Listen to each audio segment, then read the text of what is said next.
여러분, 지금 굉장히 묘한 장면이 하나 나왔습니다.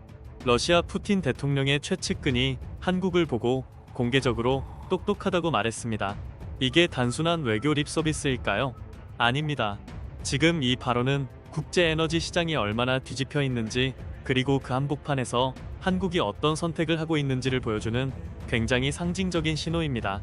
한국은 지금 러시아산 원유 수입을 검토하고 있습니다. 확정도 아니고 선언도 아닙니다. 그런데 이 한 줄짜리 움직임에 러시아가 즉각 반응했습니다. 왜냐하면 지금 이 타이밍에 그 카드를 꺼낸다는 건 단순한 거래가 아니라 생존 계산에 들어갔다는 의미이기 때문입니다. 중동이 흔들리고 호르무즈 해협이 막히고 국제유가가 폭등하는 상황에서 한국이 움직이기 시작했다. 이건 그냥 뉴스가 아니라 글로벌 공급망 플레이어들이 긴장하는 신호입니다. 지금 상황을 보면 왜 이런 선택이 나오는지 이해가 됩니다.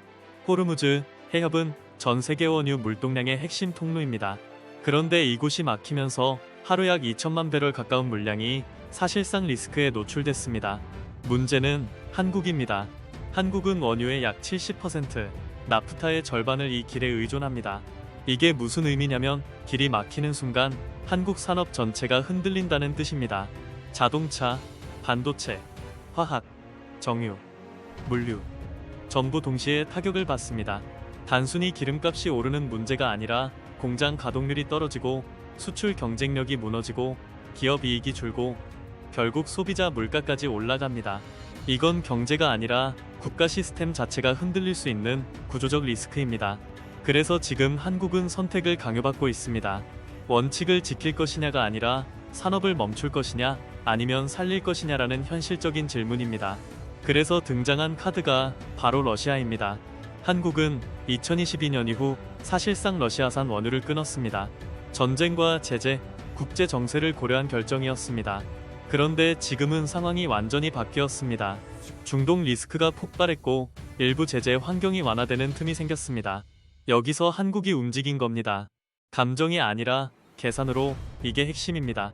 이 결정에는 친러도 반러도 없습니다. 오직 하나, 산업을 돌릴 수 있느냐 없느냐만 있습니다. 그리고 이걸 러시아가 바로 읽은 겁니다. 그래서 푸틴 특사가 똑똑하다고 한 겁니다. 이건 칭찬이 아니라 한국이 현실적인 선택을 하고 있다는 걸 인정한 발언입니다.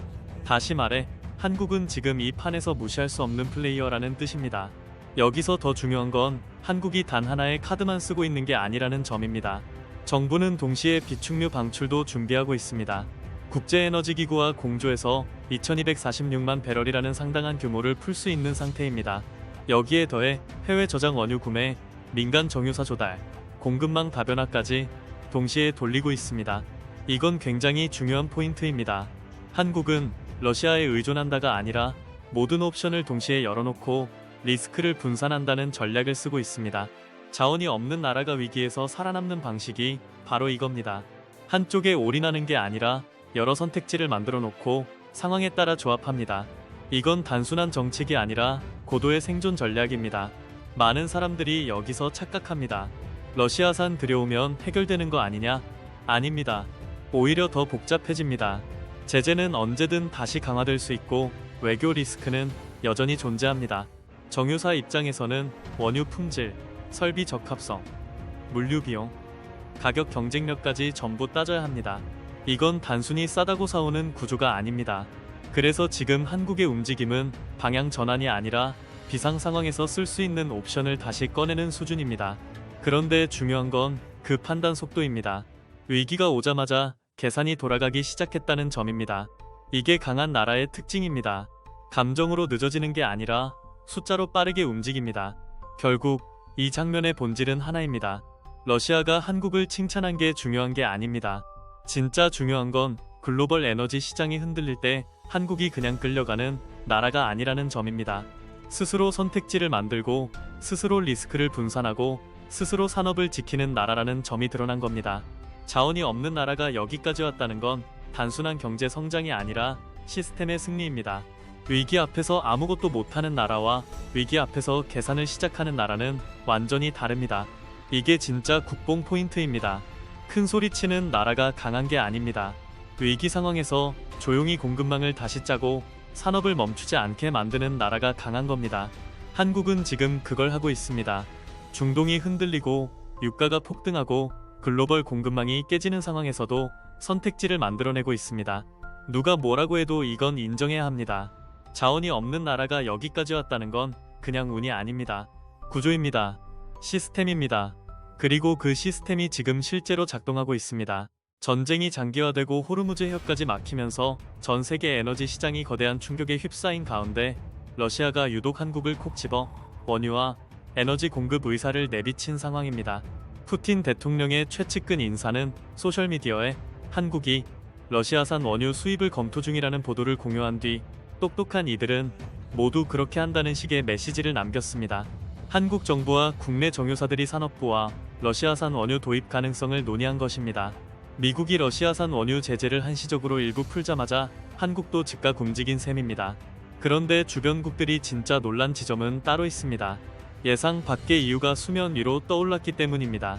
지금의 국제 정세와 주변 흐름을 함께 짚어보면서 러시아가 왜 이 시점에 한국을 향해 에너지 카드를 꺼내 들었는지 보겠습니다. 미국의 치명적인 실수였습니다. 이란 전쟁 여파로 두바이유 가격은 배럴당 160달러 선을 돌파했고 환율도 1,500원 선을 위협하는 국면으로 치달았습니다. 이란은 사실상 전 세계를 볼모로 삼으며 미국을 거세게 압박하고 있습니다. 트럼프 대통령은 상황이 이렇게까지 번질 줄 몰랐다는 취지로 말했는데 그 다음 발언이 더 충격적이었습니다. 미국은 호르무즈 해협을 쓰지 않으니 그 길을 쓰는 나라들이 알아서 지키라는 식으로 선을 그은 것입니다. 그러면서도 한국을 많이 사랑한다, 미국이 한국을 돕고 있다는 말을 앞세워 한국을 정면으로 압박했습니다. 결국 한국을 향해 호르무즈에 함정을 보내라는 메시지, 사실상 파병 압박을 계속 던지고 있는 모양새입니다. 전문가들은 미국이 겉으로는 이란에 대한 지상군 투입 가능성까지 시사하고 있지만 결국 어느 시점에서는 발을 뺄 수 있다고 분석합니다. 미국 대통령이 의회 동의 없이 전쟁을 밀어붙일 수 있는 기간이 60일에 불과하다는 점도 언제든 빠져나갈 명분으로 작용할 수 있기 때문입니다. 그렇게 되면 미국은 어느 순간 이란 지도부를 제거했고 핵시설도 무력화했으며 목표를 달성했다는 식으로 선언한 뒤 전선을 정리할 가능성이 있습니다. 문제는 그 다음입니다. 미국이 빠져나간 뒤에는 호르무즈 해협이 더 강하게 이란의 소나기에 들어갈 수 있습니다. 이후 이란이 안전 통항의 대가로 막대한 통행료를 요구하는 상황까지 이어질 수 있으며 현재는 27억 규모의 비용까지 거론되고 있습니다. 외신들이 이번 전쟁을 두고 모두가 피해를 보는 전쟁이라고 평가하는 이유가 여기에 있습니다. 다만 러시아를 제외하면 그렇습니다. 러시아에게는 예상치 못한 거대한 기회가 열렸습니다. 물론 이런 전 세계적 혼란은 미국 경제에도 악영향을 줍니다. 결국 미국 재무당국은 현재 해상에서 묶여있는 러시아산 원유에 대해 각국이 구매할 수 있도록 한시적 승인 조치를 내놓았습니다. 이미 운송 중인 물량에 한해 적용되는 단기 조치라고 설명했지만 파장은 작지 않았습니다. 미국 민주당은 즉각 반발했습니다. 중동에서 미국인을 겨냥하는 이란을 러시아가 지원하고 있는 상황에서 러시아 제재를 풀어주는 것은 말이 되지 않는다는 비판이 쏟아진 것입니다. 젤렌스키 역시 이것은 결국 러시아의 전쟁 자금을 다시 채워주는 일이라며 강하게 반발했습니다. 그러나 미국은 앞서 인도에도 한시적으로 러시아산 원유를 허용한 바 있습니다. 그 뒤 인도의 러시아산 원유 수입은 하루 150만 배럴 수준까지 치솟았고 이전보다 50% 가까이 급증했습니다. 파이낸셜 타임스는 러시아를 중동 분쟁의 최대 승자라고 평가했습니다. 러시아가 하루 최대 1억 5천만 달러, 우리 돈 약 2,200억 원에 달하는 수익을 거두고 있다는 분석도 나왔습니다. 전쟁을 치르는 미국이 오히려 러시아의 금고를 채워주는 기이한 장면이 펼쳐지고 있는 것입니다. 뉴욕타임스 역시 이를 두고 트럼프 대통령이 사실상 아무런 출구 전략도 없이 전쟁에 뛰어들었다고 비판했습니다. 그 와중에 한국도 국가적 위기 상황 속에서 러시아산 원유 도입 검토에 곧바로 들어갔습니다.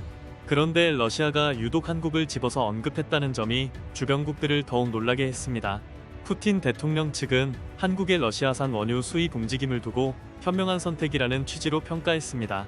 겉으로 보면 그냥 원유를 사려는 나라를 향한 덕담처럼 보일 수 있습니다.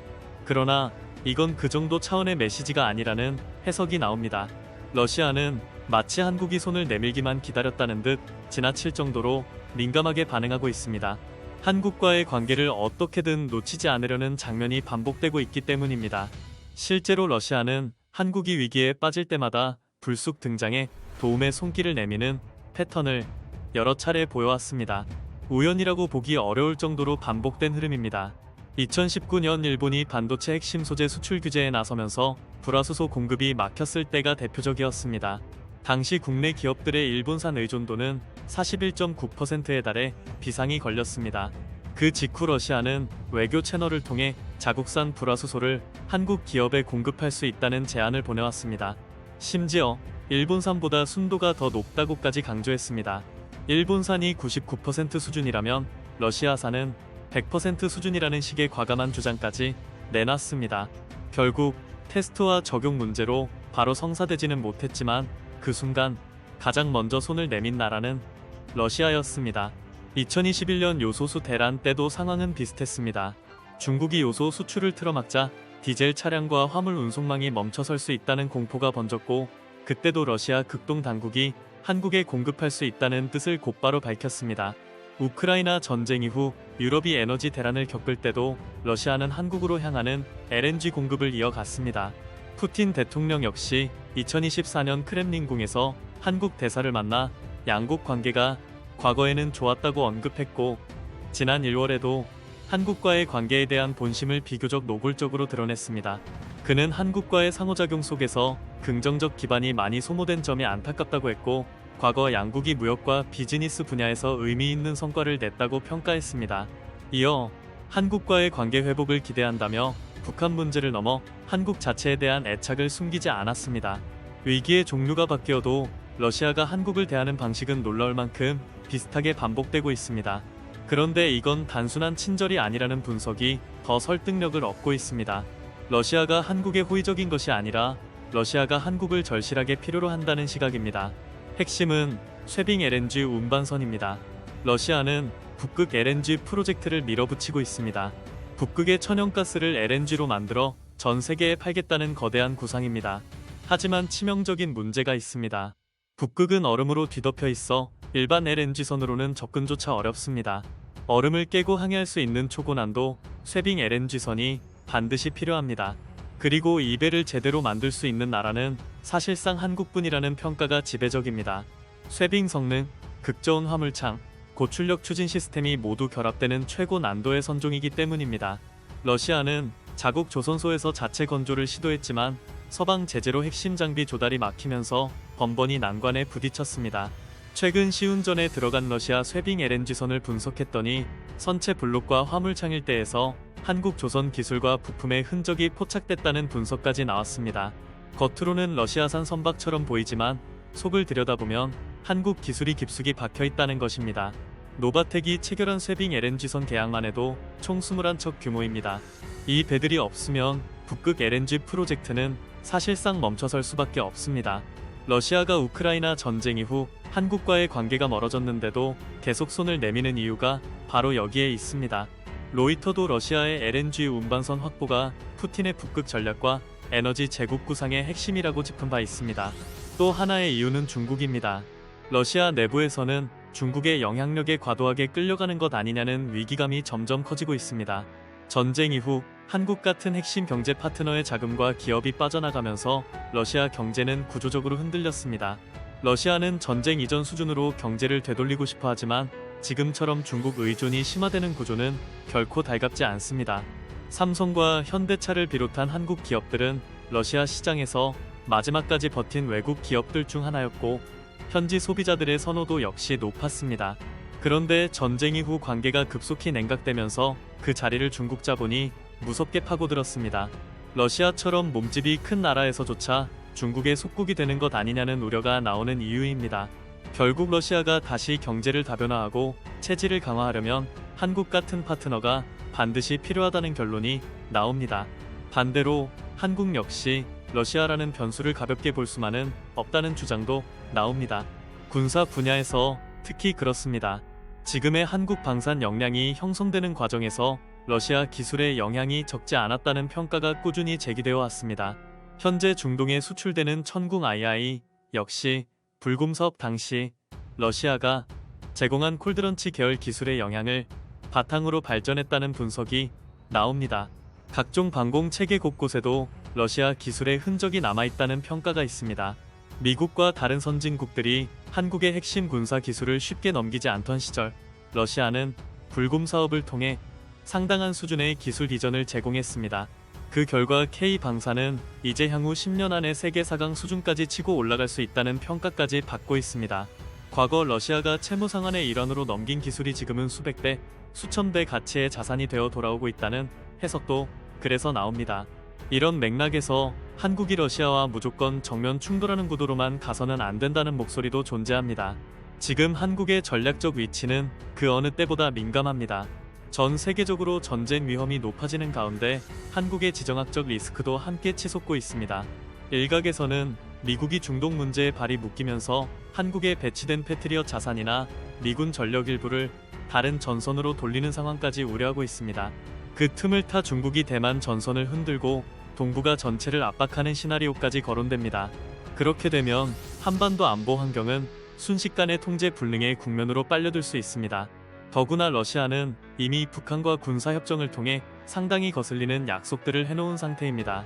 러시아의 국력이 예전 같지 않다고 해도 세계 최상위권 핵무기 보유국이라는 사실은 변하지 않습니다.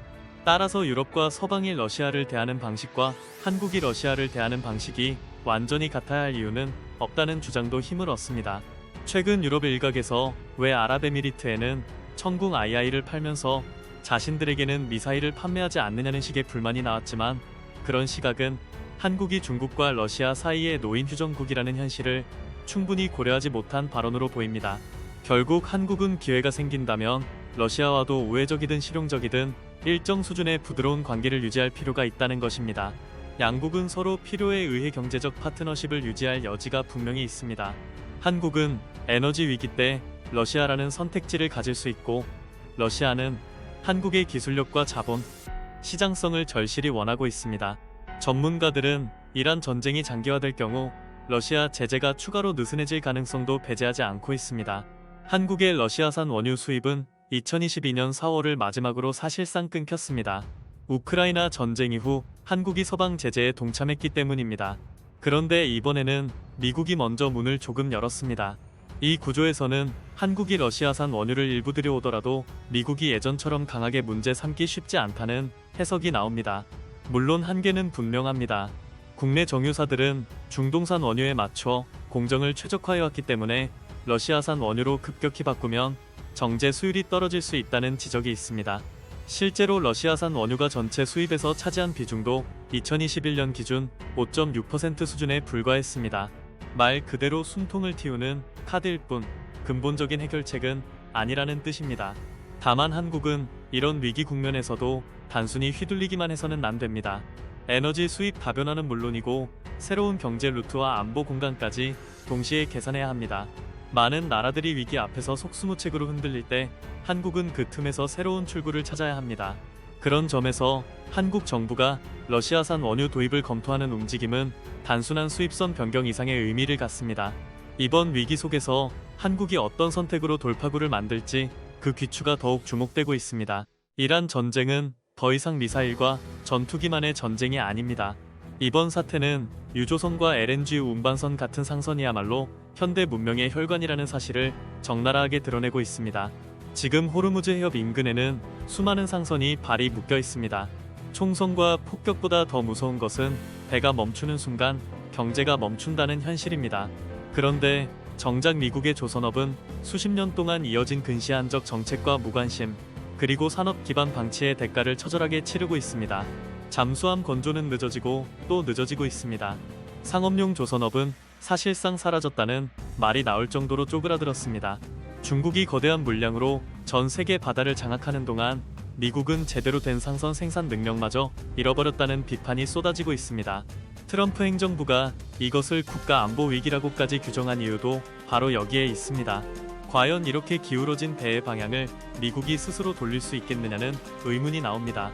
이 질문 앞에서 상징처럼 등장하는 곳이 바로 필라델피아 조선소입니다. 이곳은 현재 미국의 거의 마지막 수준으로 남아있는 대형 상업용 상선 건조 거점 가운데 하나입니다. 한때 미국의 국력과 기술력, 그리고 산업적 자존심을 상징했던 조선소입니다. 이곳에서 건조된 배들은 미국의 과거 번영과 전쟁 수행 능력을 떠받치던 상징물이었습니다. 그런 필라델피아 조선소를 지금 이끄는 인물 가운데 한 명이 바로 한국계 미국인 데이비드 김입니다. 그는 세계 최상위 조선 강국인 한국기업 한화 소속 인사입니다.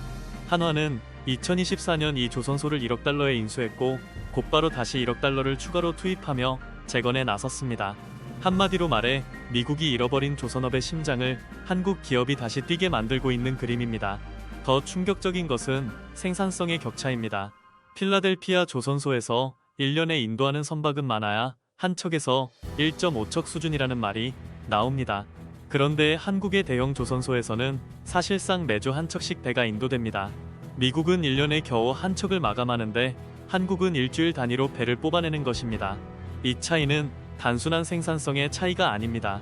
이것은 산업 체력의 차이이고 제조 문명의 속도 차이이며 국가 역량의 격차입니다. 그래서 이란 전쟁이 중동을 집어삼키는 가운데 미국 CBS가 내놓은 조선업 관련 방송이 큰 화제가 된 것입니다. 방송이 던진 메시지는 단순하지 않았습니다. 미국 조선업의 붕괴는 더 이상 산업 뉴스가 아니라 국가 안보와 경제 안보를 동시에 위협하는 문제라는 것이었습니다. 그리고 그 방송이 보여준 가장 불편한 진실은 미국이 이제는 한국의 손을 빌리지 않고는 이 몰락을 되돌리기 어렵다는 점이었습니다. CBS가 특히 논란 대목도 바로 이것이었습니다. 미국에서는 1년에 한 척을 만드는 조선소가 버티고 있는데 한국에서는 일주일에 한 척 이상을 내보낼 수 있다는 사실이었습니다. 그 격차는 숫자 이상의 충격으로 다가왔습니다. 과거에는 미국이 한국을 구하는 나라처럼 보였을지 몰라도 이제는 미국 조선업을 되살리는데 오히려 한국의 역량이 필요하다는 결론으로 이어졌습니다. 듣는 미국인 입장에서는 자존심이 상할 수 있는 이야기이지만 냉정하게 보면 현실은 현실입니다. 방송이 한국 조선소로 시선을 돌렸을 때 충격은 더 커졌습니다. 한국 조선소에서는 축구장 크기에 맞먹는 초대형 선박 여러 척이 동시에 건조되고 있었습니다. 거대한 강철 블록은 마치 레고 조각처럼 맞물려 들어갔습니다. 건물보다 더 거대한 구조물들이 하늘로 들리고 물 위로 옮겨지고 옆으로 미끄러지듯 이동했습니다. 이것은 공장이 아니라 하나의 산업 문명이 움직이는 현장처럼 보입니다. 기술력도 압도적입니다. 끝없이 늘어선 자동화 설비와 로봇이 작업을 수행하고 있습니다. 그러나 더 놀라운 것은 자동화가 사람을 밀어내는 것이 아니라 오히려 더 많은 사람을 끌어들이고 있다는 점입니다. 현장에는 수만 명에 가까운 인력이 움직이고 있고 워낙 부지가 넓어 자전거를 타고 이동하는 장면까지 자연스럽게 등장합니다. 조선소는 계속 사람을 뽑고 있고 한 번에 수백 명씩 교육하는 시스템까지 갖추고 있습니다. 미국이 몇십 명 단위 훈련으로 버티고 있을 때 한국은 수백 명 단위 양산형 인재 육성 체계를 굴리고 있는 것입니다. 더구나 교육 방식도 다릅니다. 최첨단 가상현실 장비를 활용해 용접과 배관, 조립과 안전훈련까지 체계적으로 돌리고 있습니다. 산업 현장 하나를 두고 봐도 한국은 더 이상 값싼 노동력의 나라가 아닙니다. 기술, 인력, 속도, 시스템, 자동화, 현장 조직력이 결합된 제조 강국입니다. 미국이 국가 안보를 위해 다시 세워야 할 산업이 있다면 지금 그 해답의 일부는 한국 조선소 안에 들어있다고 해도 과장이 아닙니다. 그래서 미국이 한국의 전문성에 기대야 한다는 말은 단순한 외교 수사가 아닙니다. 이것은 체면의 문제가 아니라 생존의 문제입니다. 미국인 일부는 이것을 부끄럽다고 느낄 수도 있습니다. 그러나 더 정확히 말하면 미국이 얼마나 오래 산업을 방치했는지를 보여주는 자상이라고 보는 편이 맞습니다. 문제는 미국이 약해졌느냐가 아니라 한국이 생각보다 훨씬 더 강한 제조 국가로 올라섰다는 데 있습니다. 한때 미국은 함대를 보내 한국을 구한 나라라는 서사를 갖고 있었습니다. 그러나 지금은 정반대의 장면이 펼쳐지고 있습니다. 미국이 스스로 무너뜨린 산업 기반을 다시 세우기 위해 한국의 손을 잡아야 하는 국면에 들어선 것입니다. 이것은 감상적인 의미의 각기 프레임이 아닙니다. 냉혹한 산업 지정학의 결과입니다. 누가 더 많이 만들 수 있느냐, 누가 더 빨리 고칠 수 있느냐, 누가 더 싸고 정확하게 공급망을 돌릴 수 있느냐가 승패를 가르는 시대가 왔고 그 한복판에 한국이 서 있습니다. 최근 서방 안보 체계에서 한국 공장이 멈추면 서방의 안보도 흔들린다는 식의 표현까지 나오는 이유도 여기에 있습니다. 미국과 동맹국들은 중국 의존을 줄이고 믿을 수 있는 제조 기반을 새로 짜야 하는 상황에 몰려 있습니다. 그 빈자리를 메울 수 있는 나라로 한국이 거론되는 것은 우연이 아닙니다. 한국은 단순히 무기 몇 종을 잘 만드는 나라가 아닙니다. 반도체와 배터리, 정밀 가공, 첨단 제조, 방산 부품, 대형 조선, 유지보수까지 이어지는 복합 제조 생태계를 한 몸처럼 굴릴 수 있는 나라입니다. 지금 세계가 한국을 다시 보는 이유가 바로 이것입니다.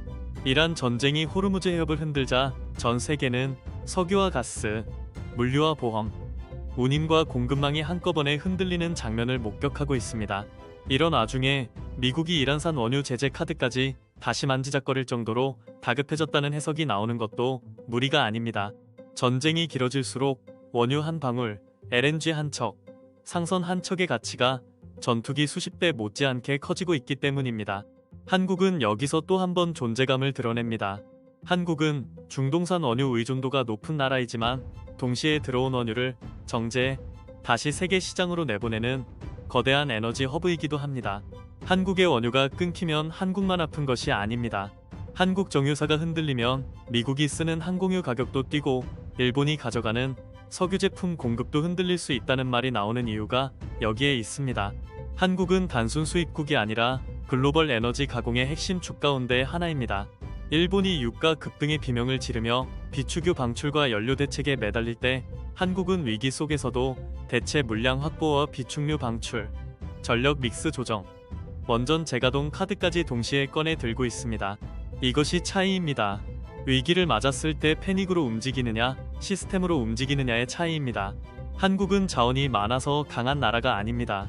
자원이 부족한 조건에서도 조달과 정제, 저장과 수출, 산업 운용과 위기 대처를 시스템으로 만들어낸 나라입니다.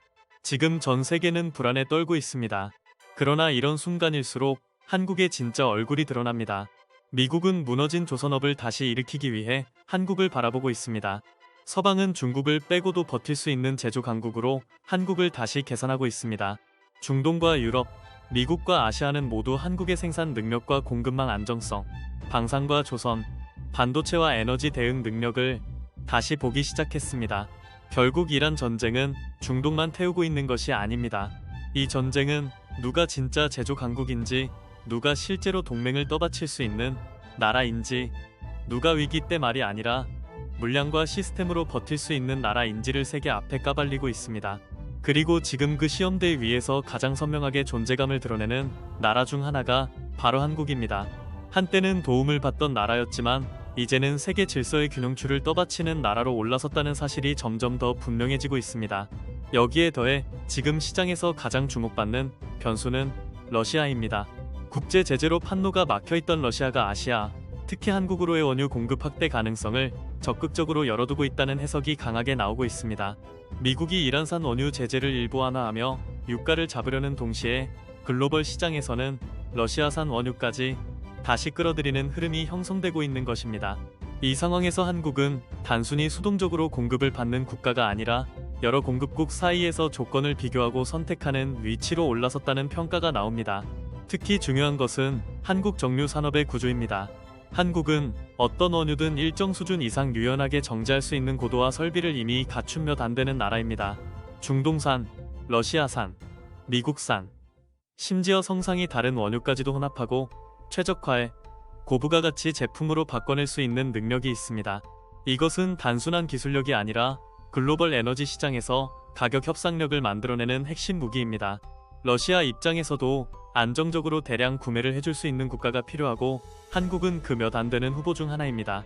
결국 지금 벌어지는 그림은 단순한 공급 문제가 아닙니다.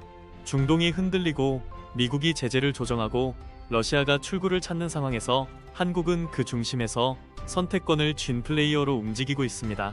한쪽에 묶인 나라가 아니라 여러 축을 동시에 활용하며 리스크를 분산시키는 구조를 만들어낸 것입니다.